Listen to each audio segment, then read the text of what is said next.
Good evening all and welcome.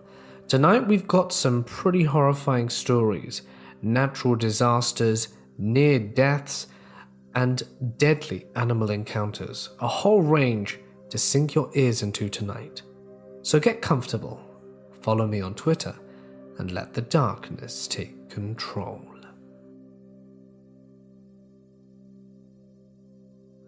At the time of this story, I was 14 years old and living in Germany with my mother, father, brother, and a dog. My family and I are British, but we'd been living in Germany for a few years at this point due to my father's work. It was great. We had an awesome house, lots of friends, and the going was good. To make it even more amazing, my parents were wrapping up the sale of our old house in the UK, which had been on the market for what felt like forever, and selling it from overseas had just become a massive headache for my parents. The closing of this house sale would not only allow my parents to finally relax, but it was going to pay for the holiday of a lifetime. I'm talking white sand, crystal clear blue oceans, elephant rides, staying in a cabin on the beach, the whole 9 yards. Finally, the offer had been made, the paperwork printed and signed, and to say we were excited was an understatement. This must have been around summertime, as I remember we were due to start back at school in a few weeks. So rather than waiting another 12 months before the next summer break, we planned the holiday for the Christmas period instead. No cold, snow, or freezing wind for us.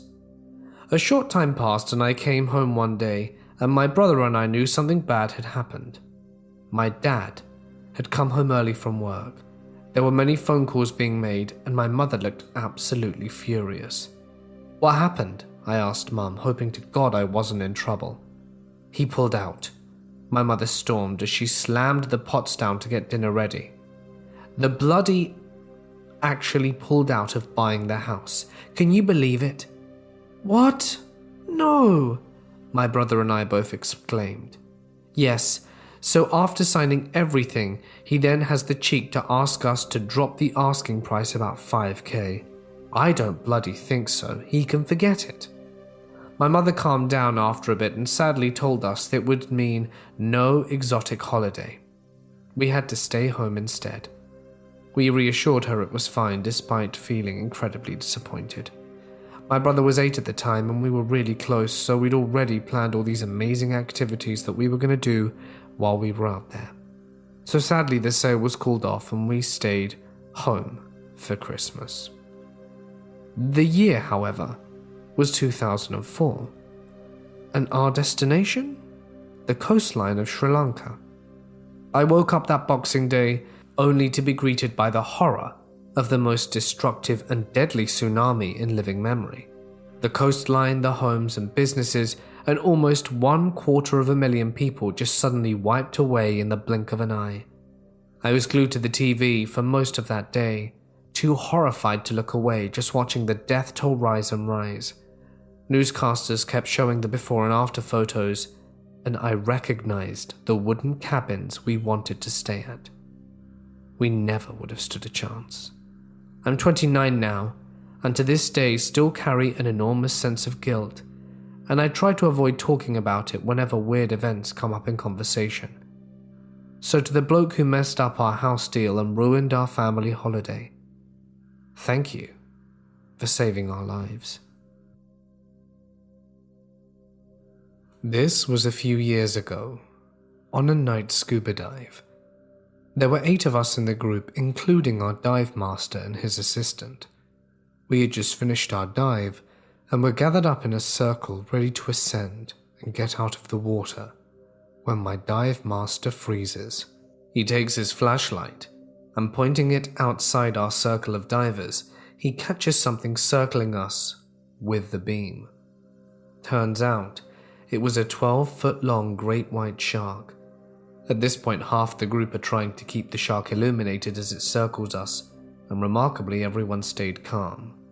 The only thing that went through my mind were iterations of those two thoughts. Don't look like a yummy, delicious fatty seal, and that I hope I taste terrible. My dive master gets our attention and slowly puts his thumb up, and then makes an upwards motion with all of us beginning to ascend, and the shark kept with us until we were maybe 10 feet from the surface. Then it turned off into the darkness and was gone. I did not go back into the ocean for about a week after that. When I was 13, I lived in a small town in rural Zimbabwe. We had a large, single-story house with a massive garden that surrounded the property. On one side of the house, the garden narrowed between our house and the fence of the neighbor's house. At the end of this narrow section was an empty, decrepit, cement-lined pond that I had recently cleared of rubble and plant life with the plan of eventually filling it again. One afternoon, my friend Dan and I were messing around in the garden, and for some reason I found myself running down the narrowed section of garden straight towards the pond. Suddenly, for some reason that I can't really articulate, dread and fear washed over my body like 1,000 needles raining down from the sky. I stopped dead in my tracks about 2 meters from the pond and found myself breathlessly staring at it motionlessly. From the crack on one side of the pond, a long snake, perhaps a meter long, emerged 3 or 4 seconds later.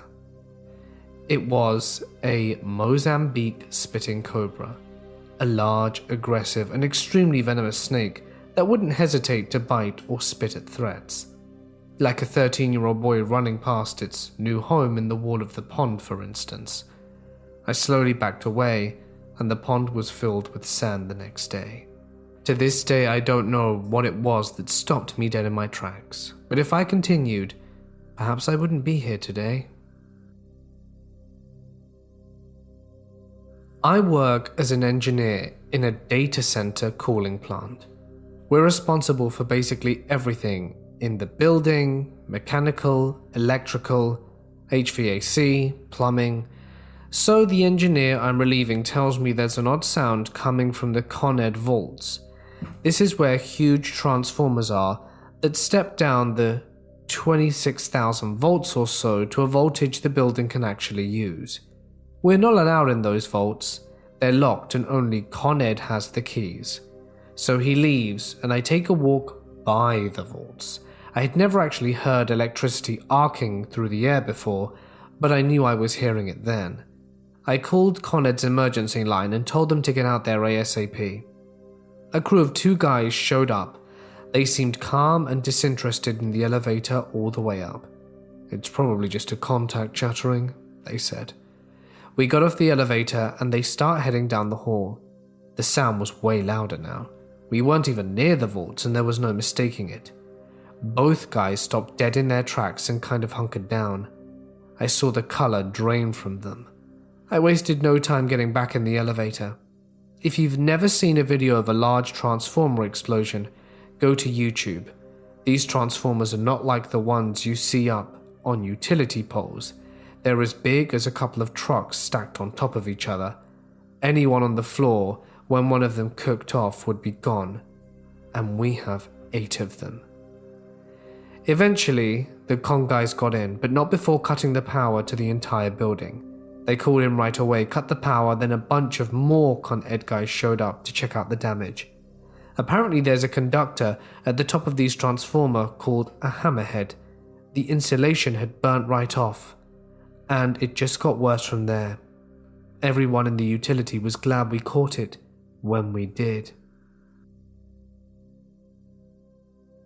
There's a small island called Ilha de Queimada Grande off the coast of Sao Paulo, Brazil, that is home to the highest concentration of golden lancehead vipers, one of the most venomous species of snake in the world.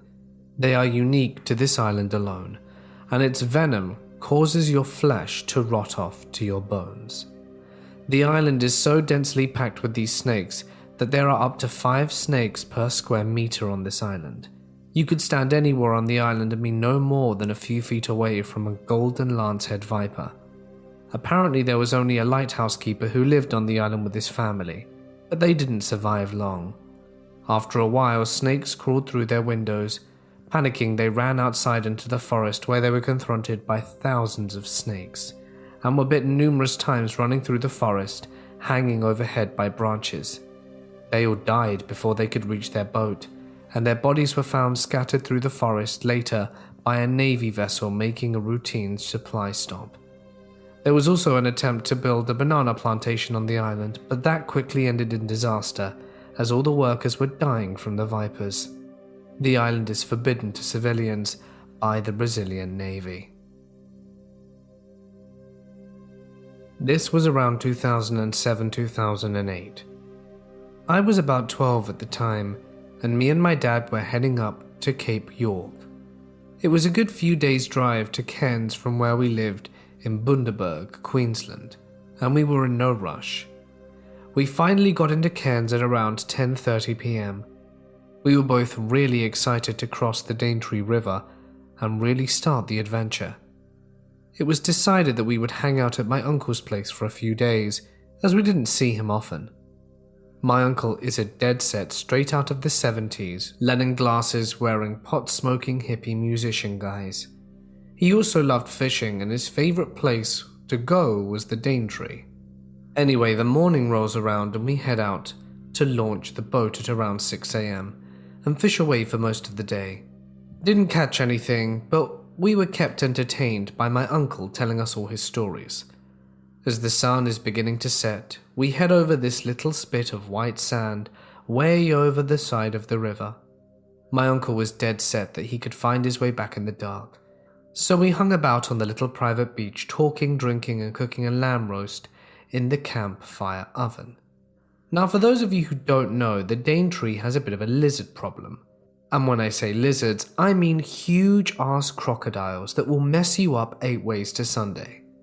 My uncle is adamant that they don't come this far out, as the water starts getting a bit cold for them, so we aren't too worried. So as we're sitting there, we notice that my uncle isn't doing much talking, he's just kind of sitting and listening.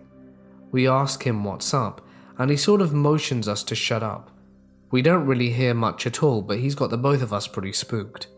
All of a sudden he jumps up and runs as fast as you'd please to the tinny and grabs this big long bamboo spear thing. One of us had to ask him earlier in the day what it was for, and he said he keeps it around in case crocs got too close, he could give them a jab from the boat and they'd swim away and leave him be. Well, he takes a few steps off into the dark, jabs into this patch of mangroves with this long-ass bamboo pokey stick, and me and my dad just about died when we hear this big scaly thing take off into the water at 50 miles an hour. We noped out of there without finishing our roast. Chills my blood to know that thing was a few feet away from us while we were having a good time.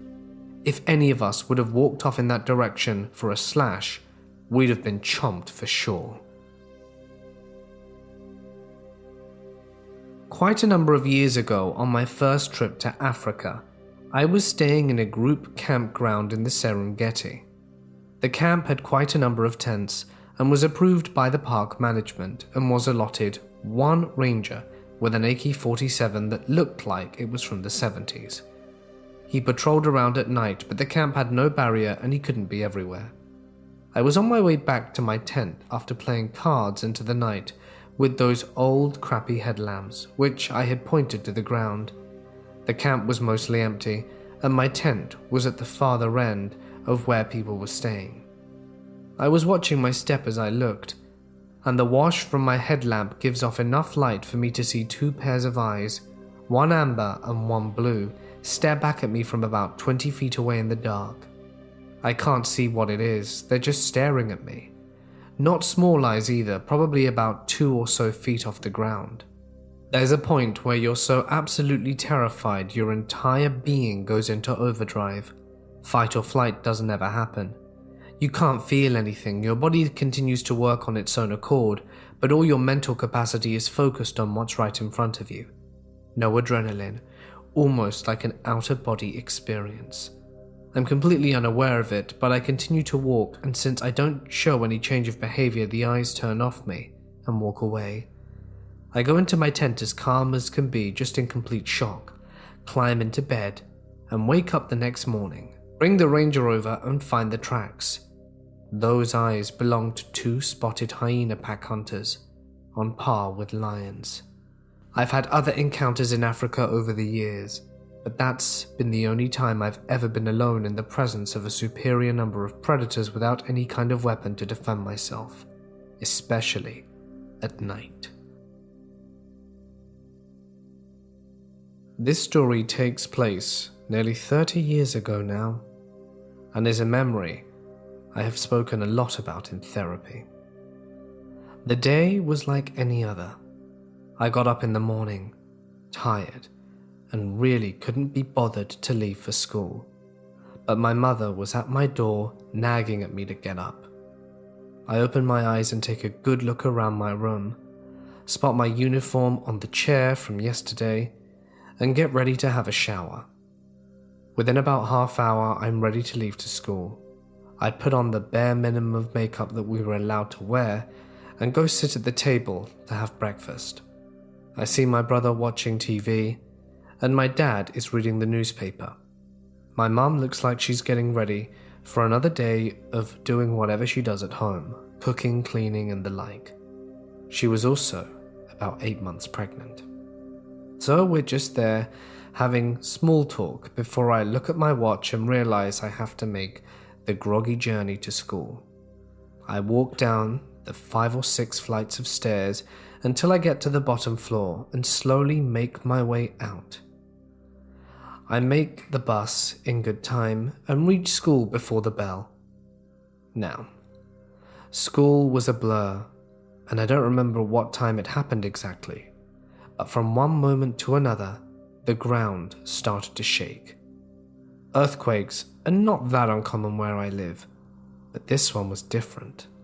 This one was huge.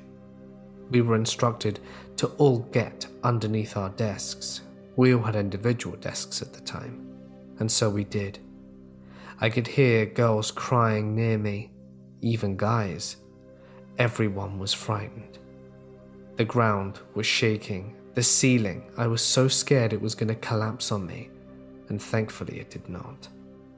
By the time the earthquake was over, we left. But when we looked out, we saw that we were fortunate. The amount of carnage that had been inflicted on our city was huge. Buildings that I had gone past on my bus ride were no longer standing. Streets were covered in debris and rubble, and there were cries and the sounds of emergency sirens everywhere. As you can imagine, with any situation like this, the first thing you think about is your family. I wondered about my brother. The last time I saw him was watching TV. Or my mum, her baby. My dad. How were they, and the rest of my family? I desperately wanted to leave, to run home and make sure my mum was okay. My dad worked across town. I didn't know if he was safe either. My brother went to this exact school, but I'm sure he'd be fine, right? Doubt is what really frightened me. Not knowing if that morning had been the last time I'd see my parents, if my ungrateful ass and not saying thank you to my mum would be the last gesture that she'd remember me if she had perished. It was about 5 hours or so before the school let us leave. Thankfully, during that time I found my brother, who was a few years younger, safe and sound, and I think I cried more than I ever had in my life when I found out he was all right. But the fear still consumed my heart, and I needed to find my family. Things didn't go well from this point on. My dad suffered serious injuries and unfortunately lost his life to them a few days later in the absolutely oversaturated hospitals. When I was finally allowed to go home, or at least a semblance of a home, I realized that our house was no longer standing. It was an apartment building, and it had pretty much collapsed. Eventually, they found my mother. She didn't make it. These things still haunt me, and was one of the reasons I moved from that country a long time ago. I still don't know if I'll ever go back. I'm deadly scared of earthquakes. So me and this group of women, all of us friendly acquaintances that did group hikes, were hiking single file on a very thin trail through the mountains. My one problem with this group was that they insisted on talking loudly throughout the hike. I like to try and spot wildlife, so I ended up being in the front of the line in the hopes that I would see some critters before all the loud chatter drove them off. So I'm walking in the front, chilling, admiring all the thick forest and trees, and I take a step and put my foot down. As I do that, I hear a rustle, so I look down and I lift up my other foot to take another step. Less than an inch from my toes was this huge snake. I never saw how long it was, but it was around 3 inches in diameter and it started moving. Now this area had about 3 different types of rattlesnakes, along with copperheads, cottonmouths, and very rarely coral snakes. So I've been taught a healthy respect for snakes, as well as how to tell the difference between most of the species. I didn't even get a good look at the color before my hindbrain kicks in.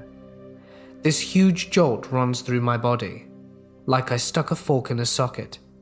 And before I even fully comprehend, oh hey, there's a snake, I'm 3 feet in the air and trying to travel backwards. I like to imagine it as one of those graceful anime leaps where they jump 20 back before a fight. But in reality it was more like a terrified cat springing into the air shouting, "Jesus Christ!" I crash into the woman behind me who yelps and turns to face me, but as she does, she spots the snake and starts yelling at the top of her lungs. I was the one who nearly stepped on it, and this lady was more scared than I was. Well, the snake is no fool and decides, screw this, I was just chilling and sunning myself and these ladies come along and start screaming. I'm out of here. Thanks for ruining my morning.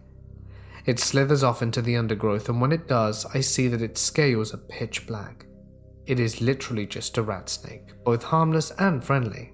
My grandma has 6-foot rat snakes living in her backyard, and she feeds them leftover chickens sometimes. Totally harmless.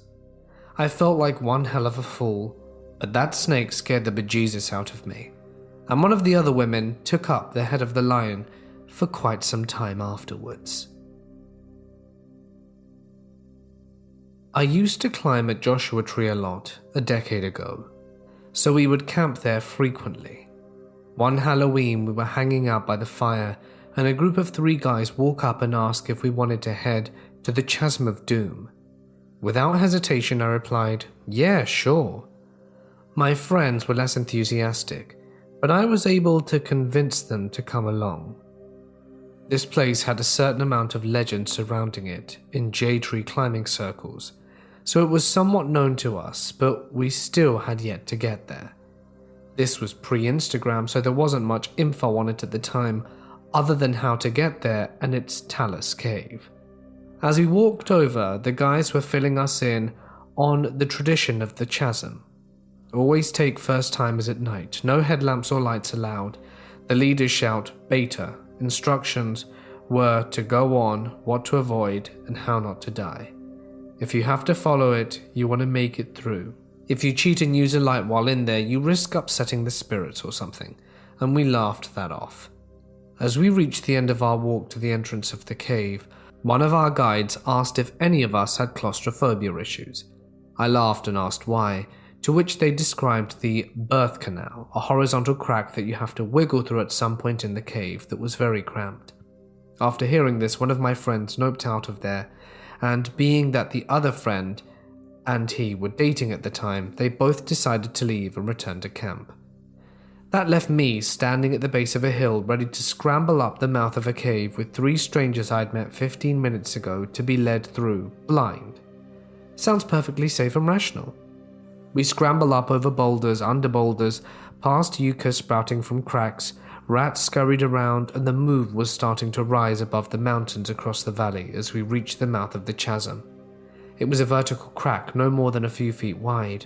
We file in one by one, with the leader instructing us where to step, where to place our hands for balance, and warning us about protrusions from the ceiling so we don't hit our heads. The pace was slow and it was not terribly interesting for the first few minutes. as I was more interested in how my brain was shifting the way it perceives physical space through touch rather than sight. In the complete darkness, I was constructing a three-dimensional map of the cave in my head. It felt like I was looking at the physical space, even in the pitch black. For a while, I remained more fascinated by this than the actual activity, up until the point where the ground had been relatively flat with some small obstacles to avoid so you didn't trip and fall on your face. The leader had just instructed us that there was a large boulder you had to crouch under, and then immediately after there would be something that you had to climb over. He did not state any details about these objects, so figuring out your way around them was all up to you and your appendages to identify the parameters of the space that you were in and how to navigate it. Again, this all felt fascinating until I tried to climb over it. I was last in line and everyone was still here, so I knew that moving forwards was not going to result in my death or anything, but my confidence was completely sucked out of me by a very simple comment by the leader. When you climb over, make sure you stay to the right. If you go too far to the left, you'll fall. At this point, the wonder of the process of navigating through the cave gave way to a growing sense of anxiety over real risk or injury. My relaxed state was now being corrupted by scenarios of falling down a hole in complete darkness. To make matters worse, when I gingerly tried to reach down to the other side of my toes to find solid footing, all I found was air. I wondered how far down was ground beneath me. Was I in the wrong position? Am I dangling over a potential fall? I had long gotten over my fear of heights thanks to climbing, but this created a unique form of vertigo. All the physiological responses were there: tense muscles, anxiety, disorientation, and I felt stuck. Part of me wanted to go back, but being that everyone had already passed it, the thought of navigating my way back out solo seemed not only risky for my physical well-being, but my pride too. I was tense with anxiety, but convinced myself to just commit to whatever drop there was. I let it go and started to fall, a total of 2 inches. Along the way there were more situations like this, including some sections that required climbing blind, making a wrong turn and backtracking. Even though I had come to realize that my anxiety was also flying blind, I tried to rationalize it away. It still persisted. It didn't help that the leader was dramatizing every danger to make us think we got lost.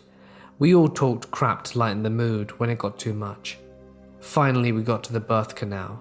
They worked their way through it, and I listened to each of their complaints as they struggled with it, hoping to have an easier go. I wasn't terribly claustrophobic being stuck in a tight place in the dark, but it wasn't something I wanted to experience. I turned around, lied on my back, and started through head first.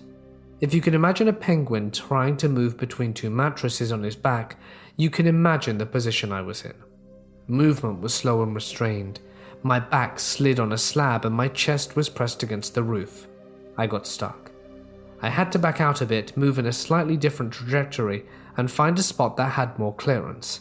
Finally, I made it through and had to climb up about 10 feet until I rejoined the group on the top of some boulder. We were now boulder hopping back over the chasm we had just navigated through. Essentially, it's just a crack in the rocks and large boulders would fall in and get stuck, essentially creating a roof. To continue, we had to head back the way we came, following the chasm back. It felt like we were in a Donkey Kong level in a sense. The boulders didn't completely cover the chasm and the drops were about 15 to 30 feet according to the leader. I wasn't sure if it was an exaggeration at first, but by the time we reached the end of that section, the moonlight was shining through, and I could see that any fall would be very serious.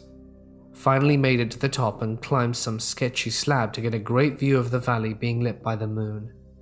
We yelled down to other people heading into the mouth of the cave, and sat there for a while taking in the afterglow of the adrenaline, drank a beer, and laughed off the melodrama of the whole endeavor. It was honestly one of the most fun things I'd ever done, but it certainly scared the crap out of me.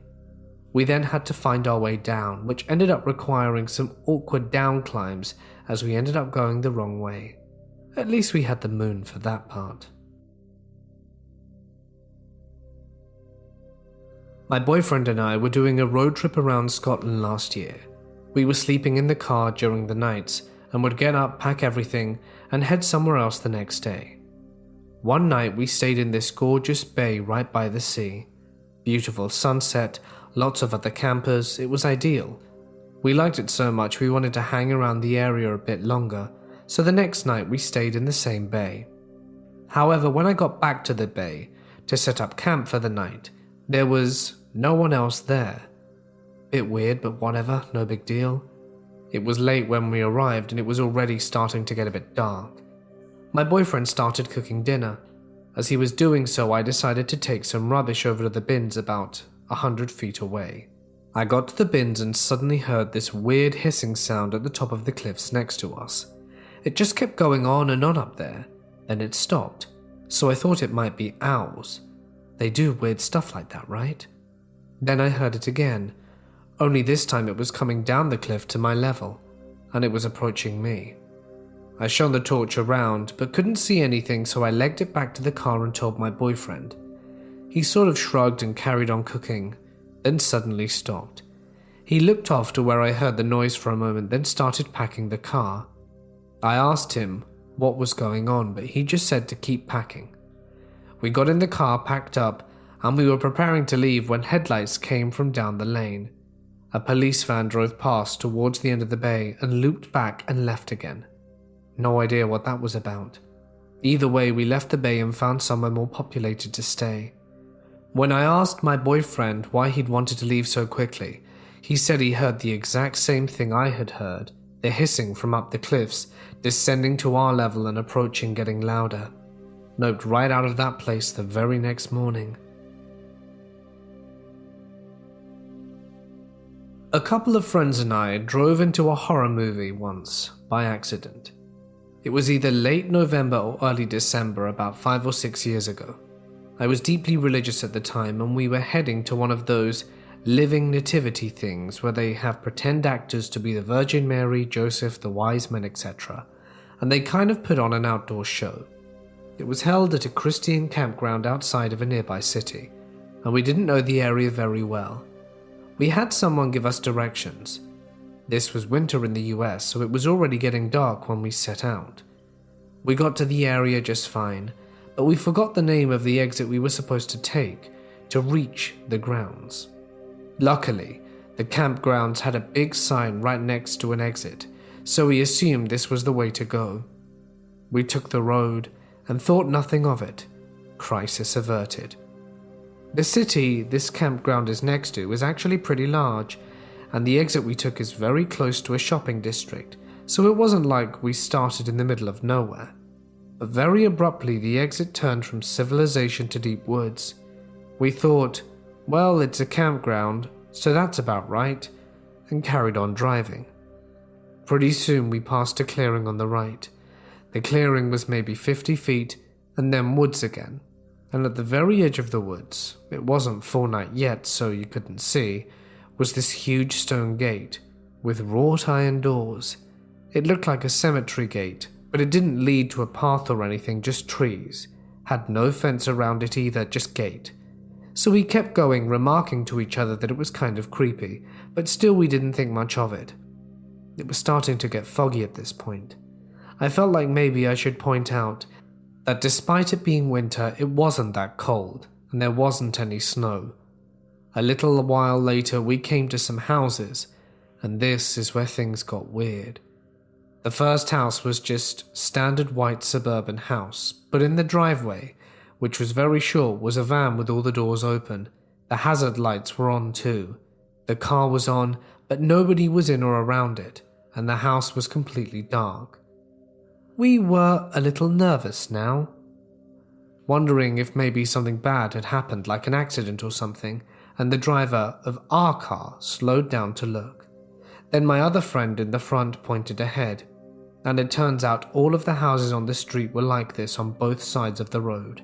Lights out, cars in the driveway, all of the doors on the cars open with the hazards on.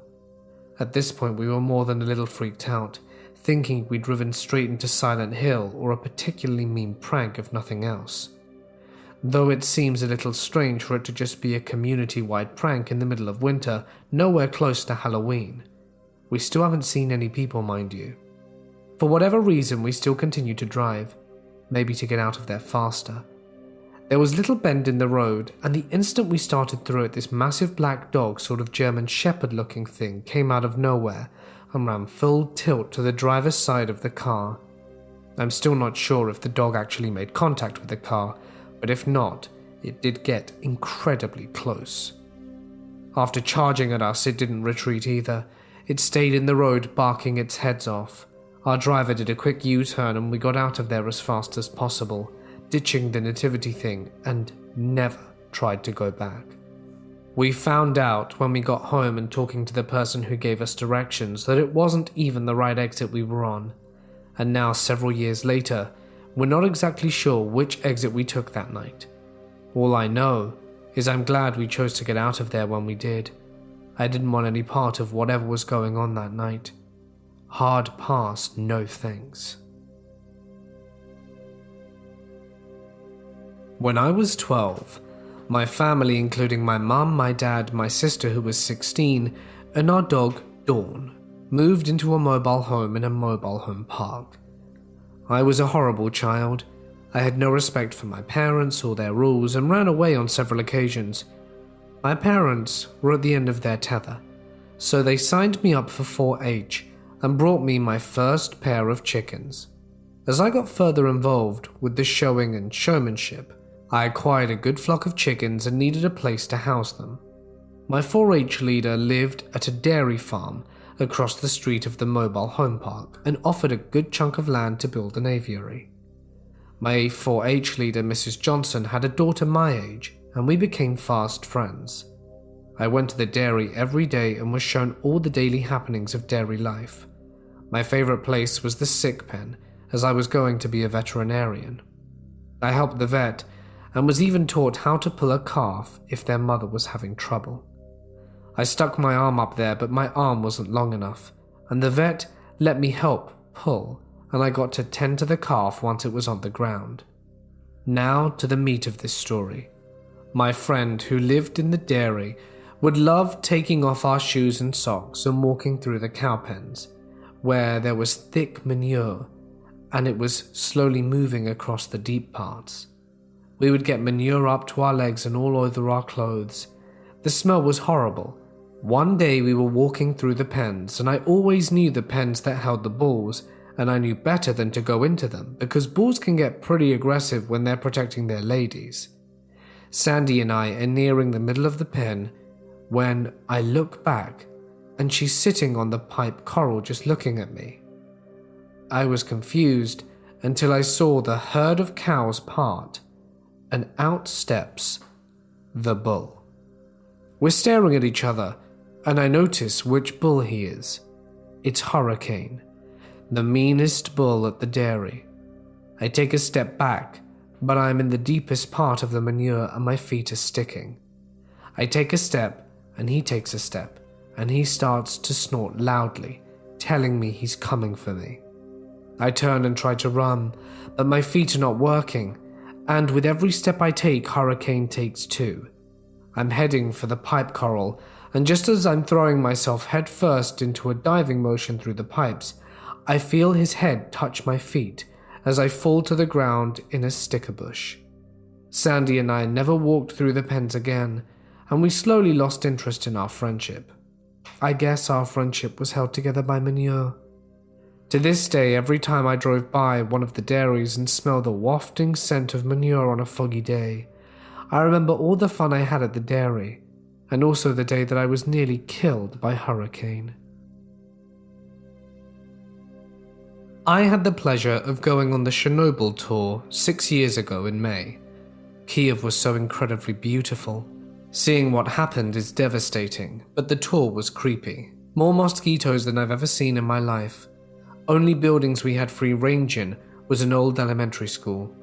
We got a poke inside the theatre, but not past the main entrance, and we could walk the stands at their football stadium. People still live there and in part of the buffer zone. There are still shops in the green zone, which I believe is a 5-mile radius from the plant. I remember when we pulled up to the plant and got out, our tour guide said, "Just so you know, This sarcophagus is very unstable and could collapse at any minute. That was my first "I don't want to be here" thought. On a side note, Ukrainians are some of the most hospitable, nicest and friendliest people I've ever met. I truly did not want to leave and wish those still fighting for freedom their best of luck. The ocean always freaks me out. Imagine this. You're treading water on the surface of the Mariana Trench in the Western Pacific, the deepest part of the world's ocean. There's a storm raging and the waters are violent. It's the middle of the night and everything is pitch black. The water is frigid cold, and wave upon wave relentlessly hit you under the surface. You glimpse a faint light from the moon slightly illuminating the turbulent waters as you struggle to stay afloat. Gasping for air, you glance around desperately, looking for anything that could help you. Your heart sinks as you realize there's nothing but ocean for thousands of miles. Then a giant wave slams you under the surface, plunging you deep into the water. As you sink into the dark abyss, the thought of 7 miles of water beneath you horrifies you, and you have no idea what terror lurks under the darkness. You struggle to push yourself back to the surface, but your arms and legs have given up. This is you. Anyone would be terrified of this. I know I was. Hey guys, it's Mort here and thank you so much for listening. Did you enjoy tonight's video? Let me know. If you are part of the 74% now who aren't subscribed to the channel but do listen frequently, go ahead and subscribe. I mean, it's free. And you can press the button right next to it to be informed of new content that launches every single day. Go on, do it. Or the little girl who laughed in yesterday's video will haunt your nightmares. Anyway, hope everyone's good. I'm good. This video was actually selected by my patrons, but funny story, I've been holding off on doing natural disasters for about a year because I had a cool idea for the video, but it never materialized. And I had to put in terrifying places and environment stories mixed in, but it was like animals and stuff, and it became all kind of mixed, but still, I liked the video. I thought it was an interesting and different one. The earthquake one gave me the feels. A lot. Damn, earthquakes are scary. Anyway, hope everyone has had a good night. If you're still awake, watch another one of my videos, because I've got a lot of them. I'm going to leave it here though now. Stay awesome, and I'll see you in the next one.